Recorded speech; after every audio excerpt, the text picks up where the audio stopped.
once. Okay, so let's start again. Yesterday, which was day one, I talked a little bit about what trauma is, right? So a very basic definition. Yesterday, we talked about too much, too fast, too soon.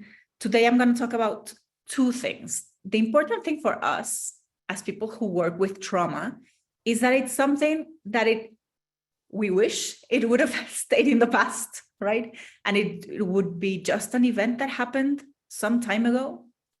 But the fact that we have to work with the body to deal with trauma has a lot to do with the fact that that still lingers on. And for some reason, that is still playing out in our bodies as if it were happening.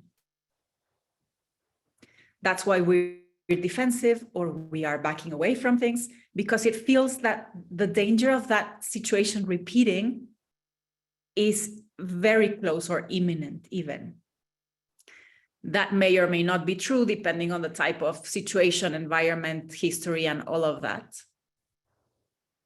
But the important thing is that our bodies are wired to feel that that is somewhere still looming around.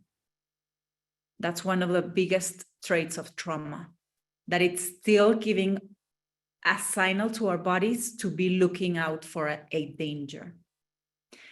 That lagging of that state makes us stay in a state of what we call survival. And when we go into survival, there's so much that I can say about this, from the biological to the behavioral to the way that we act. So for now, we're going to say that survival is a mode of operation that our brains and our bodies go into. And that type of state of survival in the body is not the place where we will usually find ease, happiness, openness, connection, flexibility even, joy, intimacy, or even the fact that we can be calm.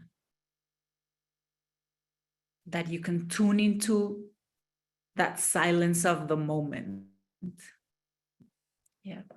So that's a very brief description of survival. And one more thing that I want to say and add on our definitions of trauma that we are gathering so far is that trauma can be what is called a shock event. So something that happens, the death of somebody, an accident, an illness, but it's not only limited to one thing that's finite, right? It started and ended, but it can also be something that's repeated and might not be as noticeable. And I say this very often, those smallish, and I am very quoting that word, smallish versions of trauma. What I mean by smallish is that they might be unnoticed. It's the mother that's absent when you come home from school and you have to cook by yourself when you're very little. It's the neglect that you receive when you're showing up with your emotions, is the shaming of your emotions. So it's not noticeable because in your everyday life, but those tiny moments can create as much or even bigger damage than shock trauma. Yeah, this is not, oh, I should be stronger, I should be more resilient, I should forget about that, I should forget those things, because they're small, right? Quote unquote.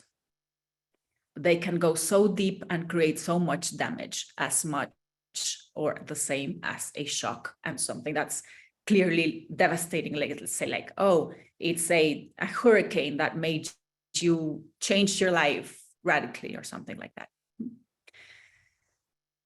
So when this trauma survival mode is happening in our bodies, one very common result of how it's going to show up in our bodies is this imposter syndrome phenomenon.